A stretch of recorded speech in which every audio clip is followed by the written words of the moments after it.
Ladies and gentlemen, how you all doing? This is GornoREKTli. Hello. And folks, more 30-minute time coverage. You can get a pizza or less in the amount of times we can go and cast one of these games. Today we are actually on Tannenberg. Rang, who do we have? What are they bringing through? And how's it going to play out? On the left-hand side in the blue, we have Badgerjelly playing for Fauchimiaga with a Maverick Income. Right-hand side in red, we have Scrublord playing 126 Mountain Corps, also with a Maverick Income. So two very infantry-focused divisions. You know, a little bit of heavy fire support. Honestly, pretty similar divisions in terms of actual equipment makeup. Yeah, I mean, I'm trying to wrap my head around the idea of a T-38 being heavy support. That's like the flapjack support, really. Yeah, yeah, it's like the Bob Semple tanks came out to play. But heck, So the Soviets designed the tank, and it's like, hey, we need this tank to be prone. It got to be very hard to hit. yeah, that's a fair way to put it. An early hurricane in the meantime, by the way, coming in looking for that fog of 190, and yikes, not quite getting the shots off he was hoping for. Oh, and very effective bomb and run, knocking out the support gun here. And of course, with Tannenberg, it's very interesting map where you've got two rather openish areas mixed in with towns, and of course the big central forest, which will be a CQC nightmare for both sides, really. I feel like Tannenberg has kind of always been that nightmare map because of it, though, too. That's a choke point. Yeah, it is. And you can see right now, all of that German equipment is just, well, I guess, and maybe some Italians in there as well, throwing themselves forward into those trees against Gornos the entire time. And yes, while they have stovepipes that are trying to give some vague support here, you're not going to be able to do a whole lot because there's really no flanking to be done. It's just kind of like you mash your face against the other guy until one of you stops wanting to kiss the other one. Yeah, you just bring flamethrowers and satchel charges until everyone dies, and in this case, Scrublord is actually getting the victory here. The GornoREKTlis may not be as hotly equipped, but they do have the numbers to back up their firepower. Yes, although they do have to watch out against these para-assaults, so these guys, again, just like, you want somebody that's got a crazy amount of firepower, you get Papa Shahs, or you get these freaking Berettas. And I'm fascinated by these, just because right now those GornoREKTlis are having a very odd kind of needle advance right between them. And here we go. Yep. I think if he times this right, Badgerjelly could get the flank, because those GornoREKTlis, yes, he's doing it. They kind of overextended themselves, but goddamn, yeah. Even though the Gornos aren't dedicated CQC squads, they still have pretty insane CQC firepower, and the Raider trait helps out quite a bit. Oh, absolutely true. Absolutely true. And when you have the advance of Komroti as well, I'm happy to go and trade a GornoREKTli squad or two to take out the Paradis Assaultos, because I feel like those guys are the scary mothers in those trees. Yeah, they are not nice to go up against. But looking at the rest of the map, it's actually pretty even. No crazy pushes in either the north or southern towns. Just lots of machine guns and infantry set up all over the bloody place. Well, I'm fascinated by the fact that I want to know whether or not Scrublord was the Scrublord just now, because it feels like he called his infantry forward to encourage those mortars to fire. Now, if you check out the 76-2s, quick battery, counter battery, and that for that matter, gonna hammer somebody. The question is, how badly? Yeah. The mortars are moving, so very, very well timed. Smart play, and both sides do have a lot of radio-based artillery, so it's going to be very accurate and quite deadly firepower, including the Fockerwolf once again coming in, just blowing a gun out of high water, and then he's going to go dogfight a hurricane, because why not? Well, dude, he was listening to the Scorpions, man. He's all about trying to rock him like a hurricane. Unfortunately for the Hurricanes, there's a 20 mil still on the ground. That will give just enough firepower that I think that the Hurricane's going to get forced away. Yeah, another Fockerwolf is going to bugger off, and he is much more speedier. So that will be another successful and rather safe bombing run. Unless, of course, he gets killed. Now, at that point, he'd be Expedia. Yes. Yes. Yes. Yes. Um, 76 twos. Again, I'm fascinated by the 76 twos because I'm so used to just being like, okay, regular field guns, they're gonna fire in that stupid little straight arc. Um, and the stovepipes, I don't know how he's got. Oh, the corners to the period? No, he doesn't. There's no way in heck he's got vision on that. Oh. How does he have vision on that? It's a mystery. Maybe it is the Gorno. Or maybe he's just really good at spotting. Or he's watching a stream or something. So guys, if you're a cheater, please feel free to ban him whenever you see him. I don't know. I have absolutely no idea. No. But no, those 76 mils are very good. They're pretty much like airborne pack archers, really. They also have the heat shells, and they also have smoke, which is quite nice. They got the radar trait. They just have a whole heap of stuff. For 60 points, they are bloody effective, is what I'm trying to say. And that's a fair way to put it. Now, the unfortunate thing about the division is you only get 2 in A and 2 in B. At least that's how it is in this particular deck. Which means you gotta husband their firepower considerably. By the way, anti-tank rocket, Hurricane, coming on in. Because there's a Dushka that's getting hit by an SPW. So, I hate to be that dude. But I don't know the Hurricane firing its load off on an SPW is the most important usage here, but God love you. Should be a safe kill though, so Yes. he shouldn't lose his Hurricane, as there's nothing to really intercept. And an AS-42, it's not in War Thunder, you can't just easily shoot down airplanes. Oh man, that was the most frustrating thing in the world to actually be like, yes, I am finally a bomber! Oh, look, there's one freaking gun, yeah. The Italian clown car comes to ruin my day once again. There was a comment I was going to make that would probably pretty pejorative towards people of the red, white, and green. So I think for the moment I'll just kind of keep that thought to myself. But suffice to say, clown car. Anyway. Northern side, for some reason, Fallschirmjäger MG42 decides to open up on Gornos and Pakotas and Gornostok KTPs and the BT7. And you gotta remember that some of these guns, even at the 47 mil that's starting to engage now, even the L6 is actually engaging right now as well. It's why you can shoot at them. It doesn't mean you should shoot at them. And it does feel like a Scrublord has been able to, especially in the northern and southern towns, is bring in more units and more firepower.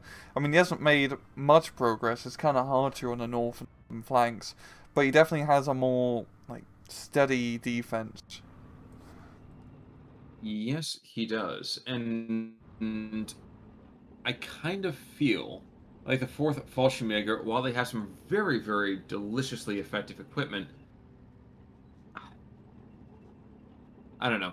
I don't like their vehicles, obviously, that much. He hasn't been able to really bring in the fire support to bear. I mean, you do have the Italian stugs, which are pretty good fire support. That 105 is quite deadly. Anti-tank is a little bit to be desired, but against the Mountain Corps, you don't really have a whole lot of tanks to begin with, so they're pretty perfect. It's been a pretty just big meat grinder in the center part of the map, which I feel like this is where Badger has been investing a lot of his time. And you know what, I agree. I think those stugs are kind of like the workhorses of this entire division. The Italian stallions, if you will. They're not pretty, but they can get the job done. That's true, and their acting job sometimes is a little bit to be desired, but we love them anyway, so. And we're going to see in the meantime just a couple of just... Ooh. So the level bomber is going to do his level best to take out some of this Russian infantry. Hurricanes, in the meantime, though, trying to come after them. Not going to successfully intercept, but we might get a fighter kill? No.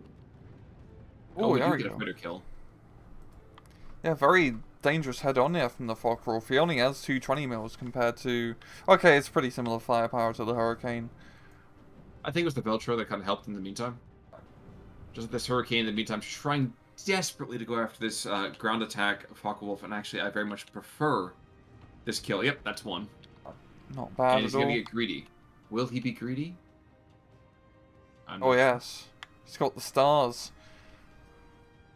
The Hurricane is not a great interceptor because it's so bloody slow, but in turn fights for, yeah, 75 points, it's very effective. Now, in the meantime, back to the middle forest. It is a 12-12. And Parasols getting ready to... Oh, and they're dead. Yeah, those Gornos, there's so many of them. Yes, there are. They're kind of like the gremlins after you fed them after dark and put them in water. So, very, very scary indeed.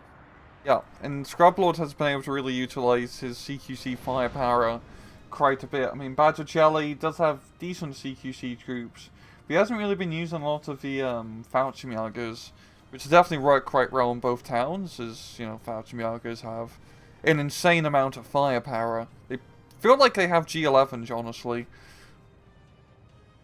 That is fair enough. Forgive me, I'm watching a 45mm engage with the M42 Stug. It has both it and an L6 to try picking on a 37mm. So kind of cheap. I mean, like, shoot at somebody who can actually shoot back. Be sporting about it. Yep. Unfortunately, they didn't quite get that memo. I don't know whether I want to, like, love or hate the design of the L660. It just makes me feel uneasy. No, you're right. You're right to feel uneasy about it. You're right to feel uneasy about it. It's like someone that's like put a gun on a vehicle that should not have a gun. Honestly, looks like a tank which should be in a foxhole. Yeah, that's a good way to put it. But it feels like it should be overbalancing. Like it's like a gun that should be resting on the edge of a foxhole. Yeah. Yeah. Thankfully not the runs in the bloody tank. No, otherwise we'd be rather bloody because of it, I'm sure. We are going to see another Hurricane run over here at this M43. And he doesn't get quite sent off to that Midnight City just yet. But, I don't think I'd be celebrating too much. Yeah, and Badgerjelly hasn't been able to really punish his heavy use of air power so far. He doesn't really have a whole lot of anti-air deployed, and his fighters have been having a rather poor time against those Hurricanes. So Scrublord's in a pretty good position. We're into B phase now. I mean, it's not really that big of a, you know, huge point advantage to Scrublord's favour, but it definitely feels like he, you know, keeping up with the momentum advantage. Well, and we are going to see some more infantry investment to the northern side. The forests are going to slightly heat up in the meantime, as the Gornos are going to get hammered. But again, with the para assaults going down, not a great place to necessarily be, especially if you're a scout paratrooper beyond the lines. Yeah, and even the CFS Pioneer having quite a hard time here dealing with all those Gornos, because, I mean, the SVTs and PPSHs are a very nasty combination, as we see. They certainly are. They certainly are. But with that in mind, we actually haven't seen a whole lot of tickets really being traded back and forth. If anything, it's been kind of a bit of just a resell thing, as we see some tickets kind of get picked off, but then there's really not a whole lot of interest. So, I mean, you know, you kind of feel bad about it. And then you realize that you have M3 Lees that are coming to the front, and you have to laugh by just how hideous those things continue to be. Yeah, but honestly, in a pretty good position. There's not a whole lot of anti-tank in the area they're trying to push here, so... And they provide good infantry fire support, so I think just a little bit more infantry and Scrublord could maybe push through the southern town and maybe capture a flag or two. I think you're right with that one. The question... I mean, he's at 1311 now. So the question kind of is, does he try to rotate and get greedy and try to pick off some of the M43s? Or what does he do? Meantime, we do see a 172 on map, just trying to snipe the M3 Lee, but this is not World of Tanks. No. It's not going to be all that effective, really. You want to be using that to try and snipe or counter battery the 76 mils, as they are much more deadly to infantry. Well, the Focke-Wulf, for the meantime, dropping bombs like crazy, and we see the... Ooh, I kind of forgot he has that much in the way of just firepower. Good lord. Yep. The 1007, I mean. That's a lot of bombs. Yes, it is. And he's going to use that to counter battery. Those Nice. guns are gone. Come on, there's like One gun is wait, gone. that's still I'm not gonna say impressive. That's the wrong term here. Flacco takes another hurricane. In fact, the sniping hurricane is definitely gone. P40 though should be able to get a cheap kill here. Hey, it's a pretty good turn and there we go. But you have to wonder. I lose a Focke-Wulf or I lose the bomber, really, overall. I feel like the heavy bomber actually might be more valuable in this case. Yeah, definitely can provide more fire support. He still has a decent amount of, like, fighter-style aircraft he can use. And he really just needs to start getting up a more effective anti-aircraft now, because this is, like, Scrublord's just coming in hot with the Hurricanes, hitting the Tiger, yeah, not getting a kill, but all it takes is 1 to 2 more attacks like that, and that Tiger is gone. True, and apparently Lees over here are trying desperately to be hunters, and it's not going to go well. Oh, it's just like North Africa. Yeah, firing their spitwads. And he's not even stressing him out either, which is quite humorous to me. And that's what happens. Very effective use of the Tiger. We've seen more M3 Lees being ported up north. And yeah, it's just been a grind over just all sectors of the map. Really, it's just been about that one central flag in the town, or in the forest, which keeps flipping back and forth, and Scrublord with his GornoREKTli spam has been, very effective. With his current push down south from Badgerjelly capping the far southern flag, he is slowly starting to tick. That might certainly be the case. I'm sorry, I was just checking out the fact that we had Boston, and then this forest fight is, I think, going to go actually very negatively here. This actually might flip the momentum in the center because he cannot get new infantry there really in time. It's just Paracandutustes. So, yeah, these flush makers are going to go down things back to a 12-12. And I would argue if they take out this infantry, we actually, yep, there's 13-11. Yeah, and that's pretty much almost 2 flags in the center he can capture here. Not a very good choice bringing just regular Fauci into the town, or into the forest. I don't know why I keep calling the forest a town. As they just don't have that CQC firepower. He really just needs to bring in the artillery and the bombs into that forest, just level it to hell and back, and then move in the Italian CQC troops to try and pick up the remains. What is a forest but a town that just hasn't been, built yet? Yeah. Or a town for animals. It's like an animal town. Next, I make an animal farm. True. And just think that Snowball is always right. That's the important thing at the end of the day. Just like these Lees apparently believe that, wow, okay, if you fire enough junk at the wall, eventually it will, in fact, stick. I do like his southern push here from Badgerjelly. It's really, he should be just trying to push the open areas, as he does have the long range advantage of his division. Pushing a little bit harder if the tanks could potentially get anti-tank rifle to the side, which is not ideal. But he is making progress here. True, but I think just because now we have Zis guns moving in and Moskaya Superiors. So, yes, he's going to take some tickets here and there, but, heat shells potentially could kill? And there always is a chance. But I think the Tiger will be thick enough to survive. But it's just taking a lot of suppressive damage here from that 76 mil. True, between that and now the Hurricane coming on in. Yep, the crew's been knocked out. The M42 goes down, and we still have 2 Zis guns, but I think just thank their lucky stars that the Tiger E has not decided to back up just yet. He put himself, ooh. Oh. I think that's just enough HE damage to blow up the Tiger, and that's a pretty big loss, yeah. We are seeing another huge reinforcement. Lots of Fauci which in this town fight should prove to be quite effective, but he did lose a lot of armor fire support. True, and if you actually look in the center forest, too, Paracandutustes, they go down. Northern side, actually, everything that was there is panicked. So yes, there is a lot of material down over here, and he's scratching back and forth like the fierce badger that he is. But also, like the rest of his name, he's turning his troops into jelly. So I've never seen a commander kind of embody their name, their tag so completely well. Um, and you have to love it because we love that kind of aggressive play. And with those Fallschirmjäger divisions, the paratrooper kind of divisions, you always have to be aggressive. You always have to be attacking. Yeah, and now it's starting to get to the time limit, of course. There's only, up to 30 minutes in the match here.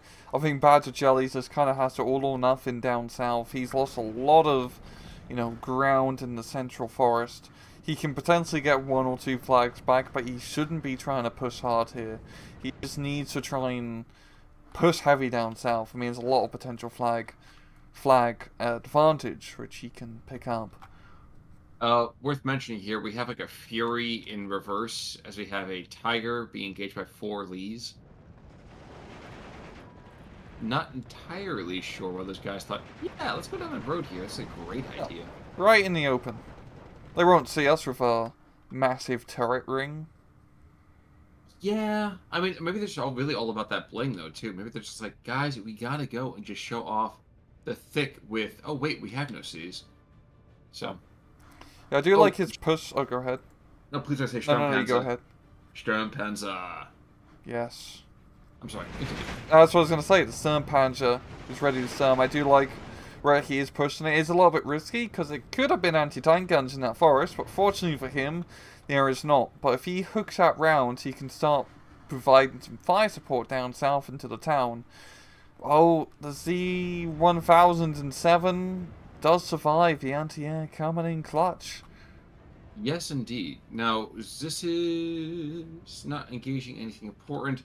Lee's trying to engage some Fallschirmjägers. And while there has been some aggression here, I feel like this is a dice throw. I'm not sure. I don't know if I really kind of like this necessarily. What do you mean by like a dice throw? A dice throw in that it's kind of like he's pulling at everything he has left. And I feel like if Scrublord can, let's put this way, arrest the momentum on this one, then it's over.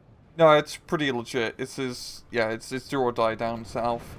I mean, up north, Badgerjelly says he barely has anything yet. The Tiger's just kind of zoning out the field to make so he's getting it a little bit too close. He just needs to hold on to whatever flags he can northern edge of the map and just full send down south. And he's got Scrublord in almost a pretty decent bulge here. He is starting to take some heavy damage in his infantry. He doesn't have a whole lot of reinforcements coming, so I feel like Scrub might be able to just revel a storm down south. Yeah. I mean, we did see that one of the level bombers does go down. Sturmpanzer is freaked out as courtesy of that Boston. But I think you're right. He's got to hold on to what he's got.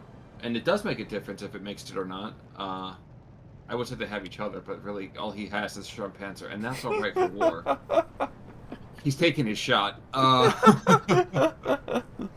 Oh, he's halfway, yeah. Oh, Boston bomb blowing up stuff on the ground, yeah. Well, oh no. Oh man, and a tank is certainly a square, and he's actually a crater now. He got taken out by that Boston, a second Boston.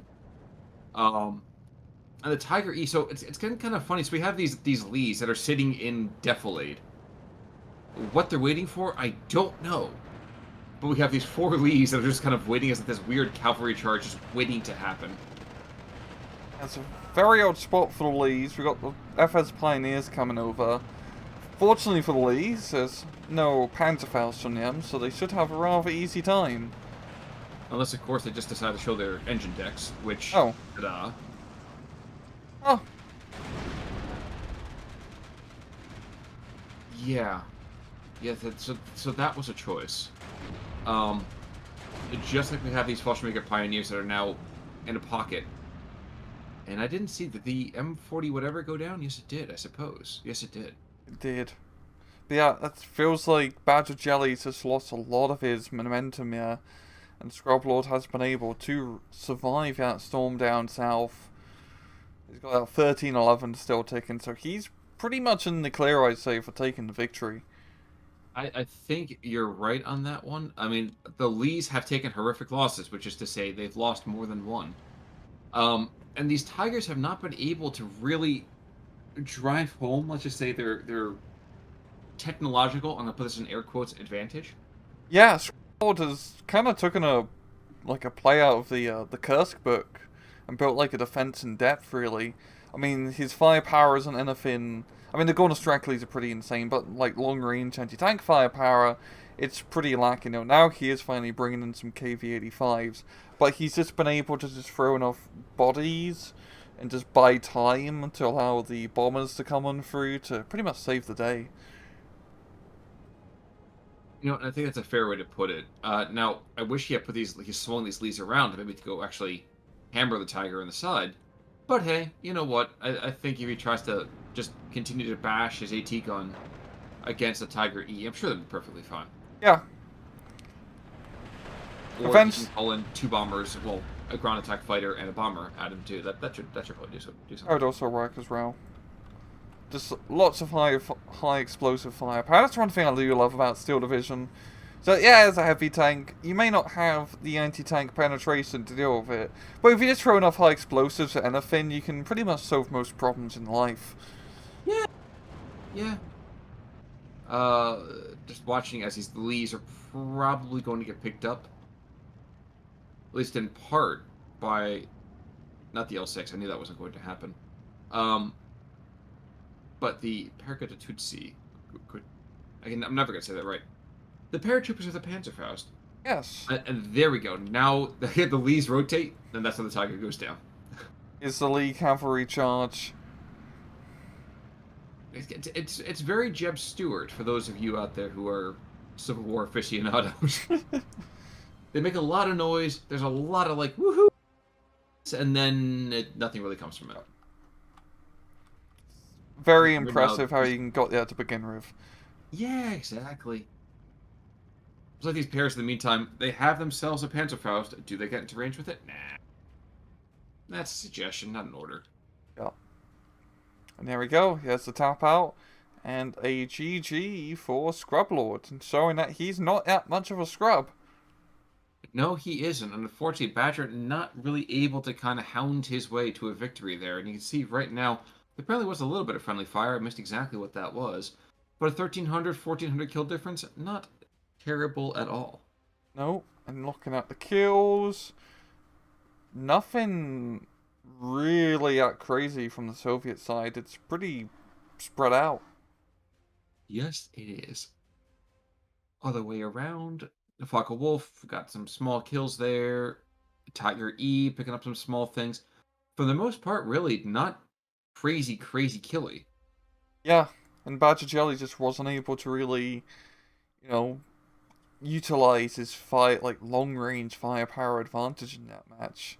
I think just like being so tied up in the center really screwed him over momentum wise. Yes. Yes, that's a fair way to put it. But any final thoughts there, sir? No. Okay, well, folks, in that case, then that will conclude our coverage for this week in terms of the 30-minute or less pizza tournament. Until next week, I'm Conor. I'm Rangru. Take it easy.